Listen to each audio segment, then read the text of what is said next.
Bonsoir à toutes et à tous, bienvenue dans Libre Ensemble, votre rendez-vous de la laïcité. Une autre politique drogue est possible, c'est le message que vont répéter des associations de terrain, des professeurs d'université, des citoyens dans quelques jours, le 26 juin, un peu partout dans le monde. Le 26 juin, c'est la journée mondiale d'action Support, Don't Punish, soutenez, ne punissez plus. En Belgique, le secteur spécialisé en matière de drogue et d'addiction, mais aussi les associations de défense des droits humains, revendiquent l'arrêt des poursuites judiciaires et le droit à la santé pour tous. Ces associations dénoncent les discours et les politiques de guerre à la drogue, de guerre aux consommateurs qui se sont renforcées ces derniers mois et elles rappellent un autre modèle est possible. Libre Ensemble, Vinciane Colson, Jacques Nizin. Et pour en discuter, j'ai le plaisir d'accueillir en studio Charlotte Bomblette. Bonsoir. Bonsoir. Vous êtes chargée de projet et communication à Dune. Dune qui est donc un dispositif d'aide et de soins pour usagers et usagères de drogue en situation de précarité et qui se situe à Bruxelles. Alors à vos côtés, Jean-François Lenab. Bonsoir. Bonsoir. Vous êtes père aidant à la MAS, la maison d'accueil socio-sanitaire de Bruxelles. Vous avez été toxicomane vous-même, vous avez consommé pendant 20 ans et aujourd'hui vous travaillez avec ce public. Vous nous en parlerez dans un instant. Et enfin, Pablo Niquez, bonsoir. Bonsoir. Vous êtes chercheur en santé mentale et assuétude à l'UC Louvain. Vous travaillez aussi à Brussano et vous êtes le coordinateur adjoint de la cellule générale politique drogue. Alors, c'est cette cellule qui a publié la stratégie interfédérale 2024-2025 pour une politique globale et intégrée en matière de drogue. Alors, le titre est assez long, mais en gros, c'est effectivement une stratégie qui a été élaborée par toute une série d'acteurs, aussi bien universitaires que des acteurs politiques. Cette stratégie, elle est assez ambitieuse, en fait. Or, aujourd'hui, on a beaucoup d'associations de terrain qui ont l'impression que cette stratégie qui paraissait assez ambitieuse, qui se base sur des arguments de santé publique, notamment, cette stratégie, on s'assied un peu dessus, Pablo Niquez. Oui. Alors, dans un premier temps, déjà, il faut comprendre un peu le cadre d'élaboration de cette stratégie.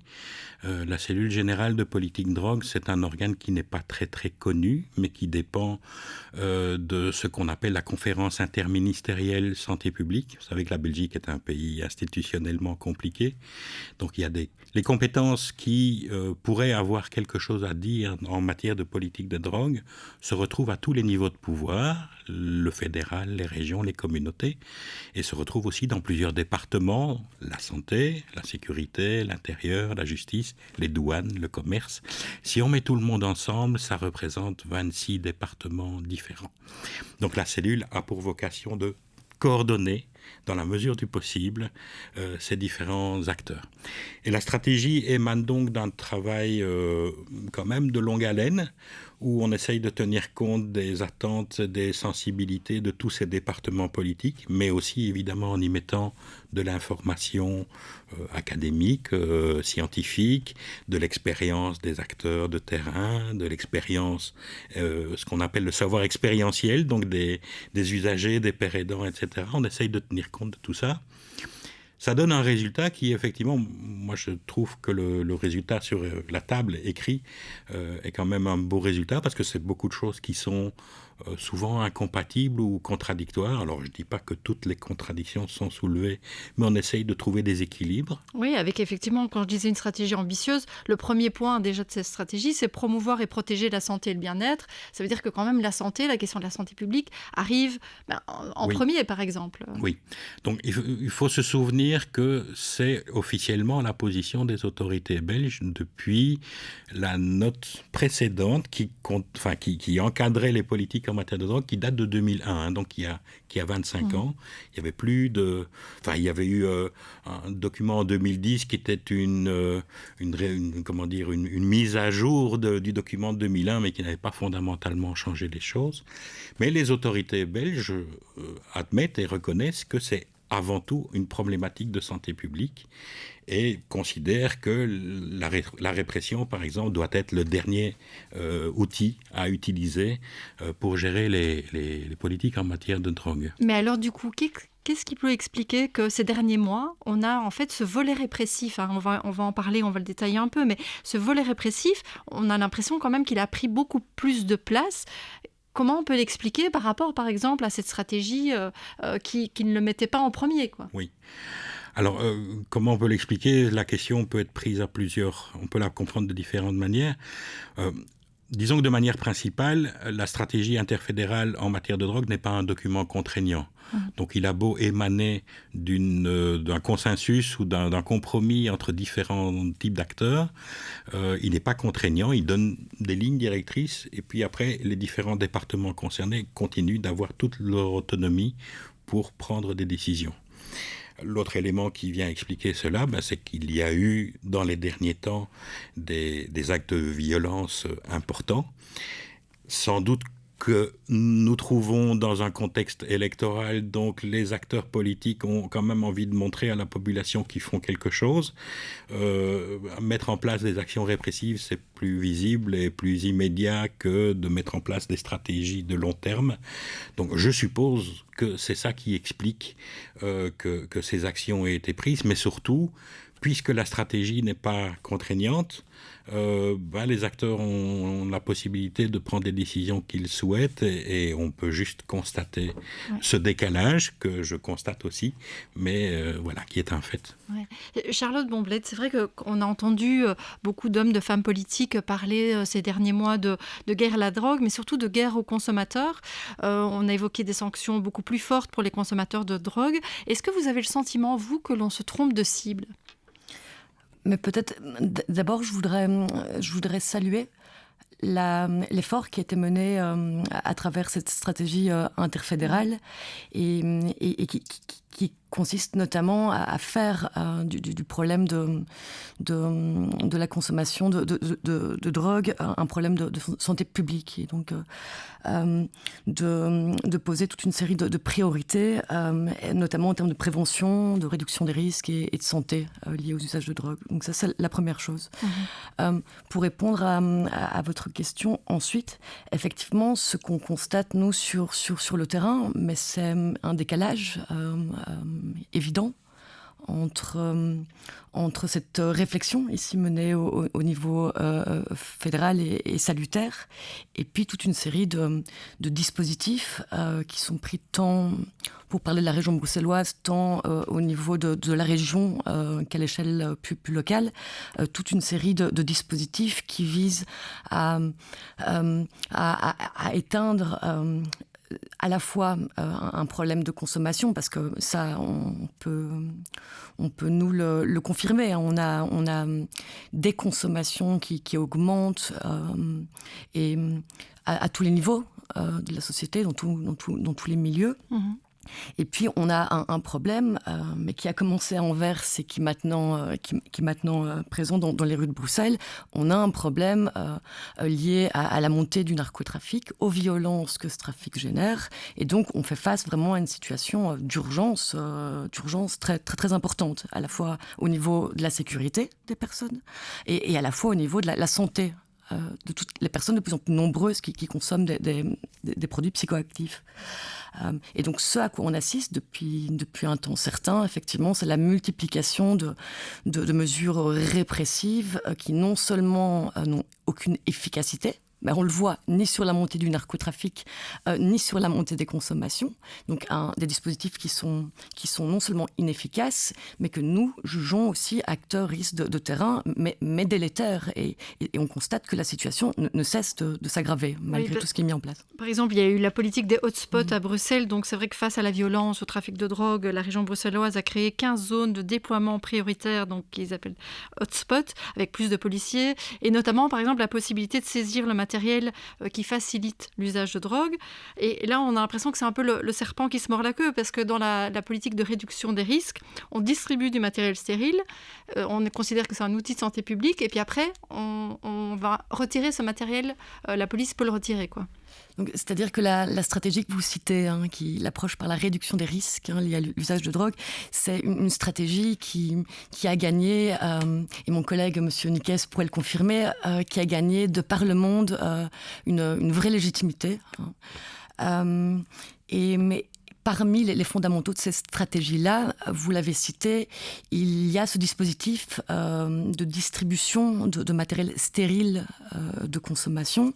Il faut bien resituer les choses et se dire que ce dispositif-là, alors c'est peut-être contre-intuitif, on entend parfois que distribuer, donner du matériel de consommation, c'est faciliter, voire encourager la consommation. Alors c'est non seulement faux, et puis c'est oublier que ce dispositif, le fait de donner à ceux qui en font la demande du matériel d'inhalation, mais en particulier d'injection de drogue, c'est ce qui a permis de nous sortir de l'épidémie du sida. Et ça, il faut le rappeler. Aujourd'hui, alors que des dispositifs comme celui pour lequel je travaille, l'ASBL Dune, sont mandatés et soutenus par toute une série de pouvoirs publics pour faire cette distribution de matériel, nos usagers, notre public, nous revient de plus en plus, et c'est le cas dans tout le secteur assuétude, notamment en région bruxelloise, nous reviennent avec une information que de plus en plus les forces policières, notamment, saisissent ce matériel qu'on nous mandate pour, saisissent, voire détruisent ce matériel. Et il faut bien se dire qu'une personne qui veut consommer des drogues, elle le fera. Elle le fera par tous les moyens. Sauf que si on ne leur donne pas du matériel propre, et je pense notamment très concrètement à des seringues stériles, elle risque de réutiliser. Et donc effectivement, là, on le voit, le serpent se mord la queue. Ouais. Alors, Jean-François Launay, je disais en introduction, donc vous êtes père aidant à la MAS, donc la maison d'accueil socio-sanitaire de Bruxelles. Alors, est-ce que vous avez aussi constaté cette augmentation du volet répressif et quelles conséquences ça peut avoir sur les consommateurs de drogue que vous accompagnez à la MAS ? Il faut d'abord dire que les gens dont on s'occupe à la MAS c'est un public qui est vraiment très précarisé. On est au centre-ville, on n'est pas loin de la gare du Midi, on pourra en reparler d'ailleurs parce que ça a été également un point très important dans la politique, c'est que la politique voulait que la gare du Midi soit plus jolie, mieux fréquentée. Donc, comme toutes les gares, c'est toujours des endroits où tout le monde se croise. Et il y avait effectivement beaucoup de trafic, parce que c'est là où les gens qui n'ont pas de domicile, parce que on a affaire vraiment à une population qui est vraiment très précarisée. Je voudrais juste rebondir sur ce que ma collègue Charlotte a dit avant, sur les salles de consommation, si vous me permettez. Moi qui étais malheureusement usager de produits, ça a été compliqué pour moi d'y voir le côté positif, parce que je le voyais de mon point de vue. Et puis, à partir du moment où j'ai commencé à travailler dans le milieu et de voir la réalité, que moi-même, en tant que consommateur, je n'avais pas la même réalité que les autres consommateurs, là, ça m'a sauté aux yeux. Et je me suis rendu compte qu'une politique de réduction du risque, mais moi, c'est ce qui m'a sauvé la vie, tout simplement, en ayant accès à des produits de substitution. Donc, à mon échelle, ça m'a aidé. Donc, je pense qu'il faut, à quelque échelle que ce soit, il faut, même si, comme tu dis, c'est contre-intuitif, il faut aider, notre maison d'accueil, c'est vraiment accueillir des gens qui sont... Ok, ils ont peut-être fait des mauvais choix, mais ce sont des accidents de parcours qui vous amènent dans des situations de vie qui sont insupportables, en fait. Quand on se rend compte de la réalité de ces gens-là, ce qui leur arrive, est-ce que je peux dire ce mot de brutalité policière, de violence policière, c'est un climat, il faut ouvrir les yeux là-dessus. La plupart du temps, on ferme les yeux. Oui, et puis on pointe souvent aussi une précarisation grandissante dans les personnes qui consomment, des situations très complexes, des personnes qui migrantes.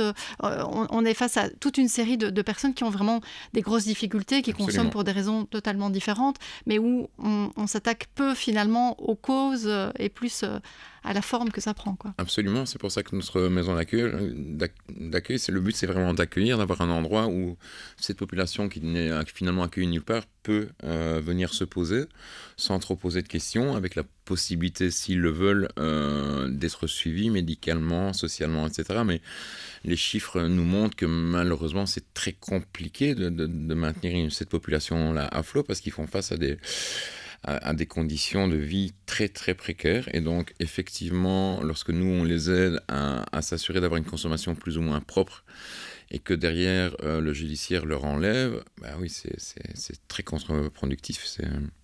Peut-être juste un mot sur votre fonction de père aidant pour les personnes qui connaissent peut-être pas bien ce type de travail. En fait, en quoi ça consiste, le travail de père aidant ?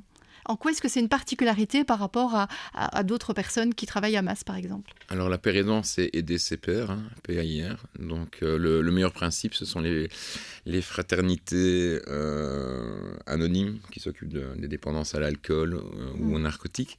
Où là, en fait, on rencontre des gens qui ont la même situation de vie et qui souvent ont trouvé la façon de s'en sortir. Et donc voilà, j'ai été consommateur, je m'en suis heureusement sorti, j'ai eu beaucoup de chance. Maintenant je travaille dans le social, j'ai eu un peu un job d'éducateur, mais avec la particularité de connaître les deux facettes, et le psychosocial, donc le fonctionnement d'une maison d'accueil socio-sanitaire, et le mode de fonctionnement des consommateurs de drogue. Il y a également une identification qui est plus facile entre les usagers et d'autres travailleurs sociaux, quoi. C'est vraiment une espèce de pierre d'achoppement. Oui, vous pouvez faire le lien aussi. Exactement. Lien. Voilà. Alors, on a déjà abordé plusieurs choses, mais c'est vrai que je le disais en introduction, une autre politique drogue est possible. C'est ce que beaucoup d'associations, de professeurs d'université, de citoyens disent régulièrement et vont encore le dire la semaine prochaine à l'occasion donc, de la journée Support Don't Punish. Alors, cette autre politique drogue, elle se base sur vraiment l'idéal, ce serait de mettre vraiment la question de la santé publique en premier, de se dire c'est une question de santé publique, il faut décriminaliser par exemple la consommation, selon vous, Pablo Niquez ? Oui. Alors, décriminaliser, c'est une possibilité, c'est un instrument possible. C'est un tout autre débat. Je pense qu'on n'aura pas le temps de discuter de ça maintenant, mais si vous voulez, on fait un jour une émission là-dessus. Je pense qu'on pourra en faire quelques-unes des émissions sur cette thématique. Disons que je vais m'en tenir un peu à la ligne conductrice de la fameuse stratégie dont on parlait tout à l'heure, qui ne nie pas qu'il y a besoin d'une certaine répression et qui ne nie évidemment pas qu'il y a besoin d'une politique de santé publique et de réduction de risques et de réinsertion sociale. Oui, et c'est vrai que quand on parlait de répression des narcotrafiquants, c'est ça. Je pense que là, tout le monde est assez d'accord pour dire que effectivement, on ne peut pas laisser cette violence s'installer. Mais donc c'est exactement à ça que je voulais en venir, c'est que quand on voit les phénomènes de violence qui ont eu lieu ces derniers temps, bien évidemment qu'aucun d'entre nous ici n'est en train de dire il faut laisser faire. Ça, c'est tout à fait logique. Maintenant, il faut être bien conscient que ces phénomènes de violence, ils ne sont pas propres à Anvers ou à Bruxelles. Ils ont pour l'instant lieu dans pas mal d'endroits dans le monde. C'est un commerce international. Les produits qui arrivent ici sont des produits qui n'arrivaient pas avant, mais qui avaient d'autres marchés et qui se déplacent. Donc, on est dans un contexte de trafic international, de grande criminalité.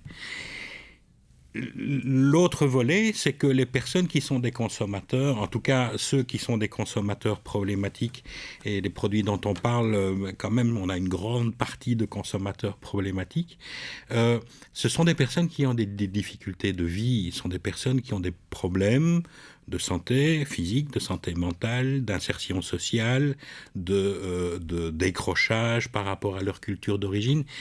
Bref, c'est ce que moi j'appelle la misère sociale. Et il y a malheureusement une rencontre entre les deux. Alors forcément, il faut les deux politiques.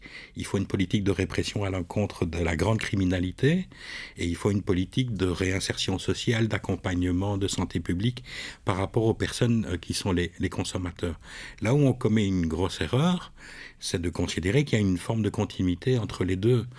J'ai entendu encore récemment des personnes au niveau de la région bruxelloise dire que les consommateurs doivent se rendre compte qu'ils soutiennent le trafic international. Mais ils soutiennent le trafic international dans la mesure où ces produits sont illégaux. S'ils n'étaient pas illégaux, ils ne soutiendraient pas le trafic international. Donc on peut se poser la question de savoir où est la responsabilité dans cette histoire.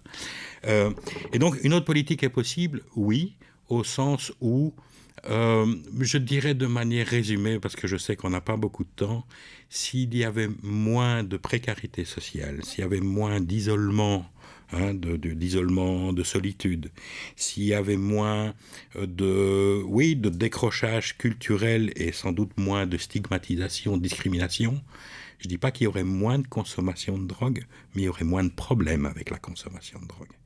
Et donc, Si on veut limiter les problèmes qui sont liés aux consommations de drogue, il faut d'abord avoir une politique d'insertion sociale et de santé publique.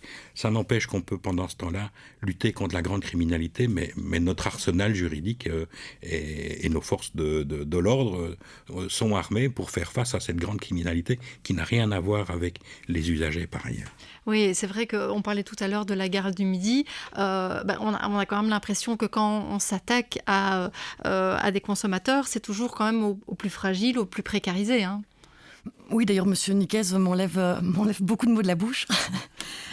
Effectivement, ce qu'on constate en termes de rapport aux produits stupéfiants dont on parle aujourd'hui, ce qu'on constate, c'est qu'il y a une inégalité de base, hein. Il y a des consommations, et il faut pouvoir le rappeler aussi, qui sont plus ou moins problématiques. Là où elles sont plus problématiques, et surtout là où l'accès aux soins et à l'accompagnement est plus compliqué, c'est évidemment auprès des publics les plus fragilisés, les plus précarisés. Et c'est là que de nouveau des mesures répressives, vous citez les opérations autour de la gare du Midi, elles viennent encore plus, davantage encore renforcer ces inégalités-là, parce qu'elles s'attaquent à la partie immergée de l'iceberg. Si vraiment on veut réprimer les usages, mais intéressons-nous à toutes les personnes les moins exposées à la rue et qui alimentent aussi ce trafic international. Or, tout ce à quoi on assiste en région bruxelloise, c'est à des mesures qui visent indistinctement les personnes les plus fragiles, les plus précarisées, pour qui la consommation relève le plus souvent de l'automédication et pas de la récréation. C'est ça. Mais Jean-François Lenat, est-ce que vous avez le sentiment que une politique plus de décriminalisation de la consommation, comme ça peut exister au Portugal, avec des effets d'ailleurs plutôt positifs, hein, d'accompagnement des consommateurs plutôt que de décriminalisation, est-ce que c'est quelque chose qui aurait pu vous aider, vous, ou est-ce que vous avez le sentiment que ça pourrait aider des personnes que vous accompagnez aujourd'hui ? Il me semble que c'est le meilleur exemple qu'on a, en tout cas en Europe, de prise réelle par rapport à un vrai danger. Je me souviens que dans les années 80, j'étais pas encore consommateur à l'époque, mais le simple fait d'avoir des traces d'injection sur les bras pouvait vous conduire en prison. De quelle manière ça peut aider la personne qui est déjà désespérée, qui est déjà dans une situation d'addiction, de se retrouver quelques jours en prison? Ça va ne faire qu'accentuer sa problématique. Il va encore perdre plus de droits, il va peut-être perdre son logement, il va avoir un casier judiciaire. C'est toujours... c'est très compliqué à répondre, mais je pense que le répressif ne sert strictement à rien. Est-ce que je peux faire un effet miroir? Et je pense que c'est toujours d'actualité. Les pays en Europe où on a le côté le plus répressif avec la drogue, c'est là où on consomme le plus. Et là où on est le plus tolérant, c'est là où on consomme le moins. Donc je prends les Pays-Bas et la France, par exemple. Je ne sais pas si M. Niquet sera d'accord avec moi. En tout cas, c'est pas là où il y a plus de répression qu'il y a le meilleur contrôle des consommations, ça c'est très certain. Ça c'est clair. Et l'autre chose qu'on peut dire qui va tout à fait dans le sens de ce qui vient d'être dit, c'est que pour les personnes qui se retrouvent confrontées à la justice, ça ne fait qu'amplifier et complexifier les problèmes qu'elles ont. Donc ça n'est certainement pas productif en termes de santé publique. Est-ce que plus de prévention aussi, alors c'est vrai que c'est un terme qu'on utilise beaucoup aujourd'hui, mais est-ce que vous avez le sentiment que cette politique de prévention des drogues existe vraiment aujourd'hui et est suffisante ? Je ne sais pas qui veut répondre. Charlotte ? Si je peux me permettre, dans un contexte où l'ensemble des énergies est vouée à la répression, l'effet, il est dans la stigmatisation des usages, dans le tabou lié à la consommation. Et donc forcément, et c'est rappelé que la prévention et la réduction des risques sont les parents pauvres de la santé publique.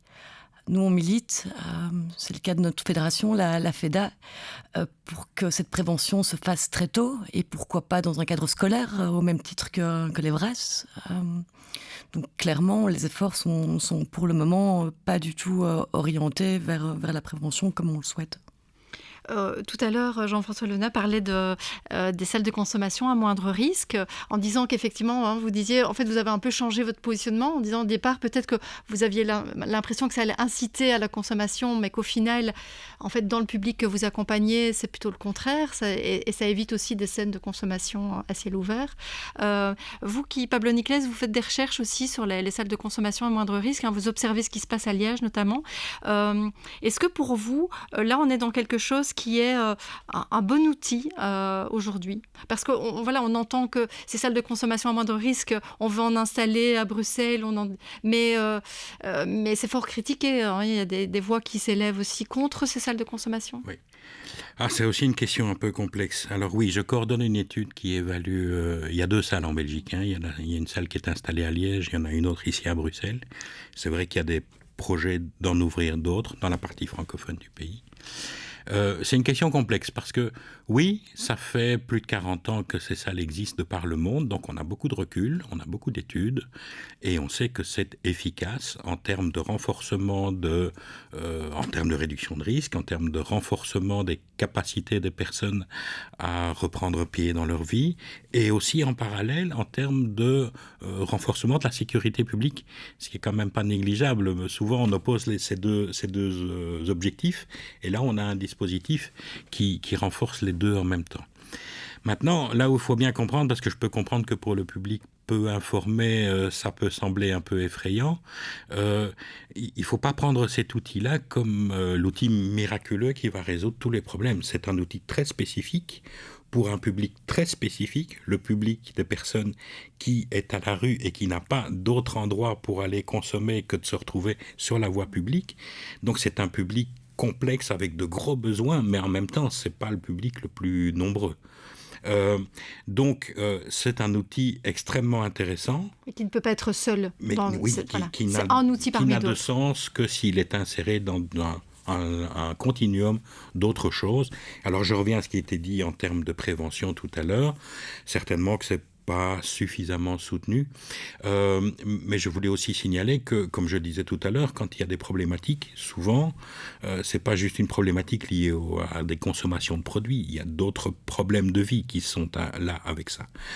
Or, quand on conçoit des campagnes de prévention en matière de drogue ou en matière d'assuétude, généralement, on se focalise sur des questions qui sont liées au produit, à la consommation du produit, à comment ne pas consommer, etc., etc. Or, une bonne campagne de prévention devrait aussi inclure des dimensions qui sont des dimensions par rapport à d'autres aspects de la vie. Il faut arrêter de se focaliser sur ces problèmes de substance qui ne sont jamais qu'un élément presque accessoire dans une problématique de santé publique qui est beaucoup plus large. Je vais juste vous faire réagir à ça, peut-être Jean-François Lenain. Finalement, la consommation est une réponse à des souffrances par ailleurs. Bien souvent, oui. C'est cause et conséquence. C'est souvent la conséquence. La cause est ailleurs, effectivement. Oui. Quand ça s'insère dans le mode de vie de la personne, évidemment, ça vient prendre une place qui complexifie la situation. Donc, je ne suis pas en train de dire que la substance ne pose aucun problème, mais souvent, ce n'est pas la source. Et par conséquent, ne se focaliser que sur le problème de la substance, c'est passer à côté de l'essentiel. La consommation est symptomatique, quel que soit le produit. Ouais. Elle apportera malheureusement d'autres conséquences néfastes parce que la personne... C'est ça aussi, on est face aussi à un public qui, pour s'acheter sa dose, le rapport, si vous avez les moyens, vous pouvez bien manger. Ce n'est pas les moyens, vous allez au fast-food. Mais pour la drogue, c'est malheureusement un peu ça. Et donc, les gens qui sont en situation précaire n'ont pas accès non plus aux meilleurs produits. On a quand même beaucoup de problèmes suite à ça, collatéraux, parce qu'une de simples petites situations toutes simples peut devenir quelque chose de catastrophique quand on vit en rue, quoi. Il faut vraiment donc des lieux d'accueil pour continuer à essayer de maintenir ces gens-là à flot dans une politique de salubrité publique, quoi. Il faut absolument maintenir ça, quoi. Ouais, une politique de santé publique, j'ai l'impression que ça résume bien effectivement ce qu'on a dit ce soir. Alors, du coup, je vous rappelle juste que donc, si vous souhaitez apporter votre soutien à cet événement, donc Support Don't Punish, il y a un rendez-vous donc à la place de l'Albertine à Bruxelles à 16h ce mercredi 26 juin. Toutes les infos se trouvent donc sur le site supportdon'tpunish.be. Merci beaucoup à tous les trois. Effectivement, je pense qu'on pourrait faire 3-4 émissions sur cette question. On va continuer à en parler, mais pour ce soir, en tout cas, on va se quitter. Mais donc, merci Pablo Niquez, merci Charlotte Bomblet et merci Jean-François Lenat et une belle soirée à tous. Avec plaisir. Bonsoir. Bonsoir.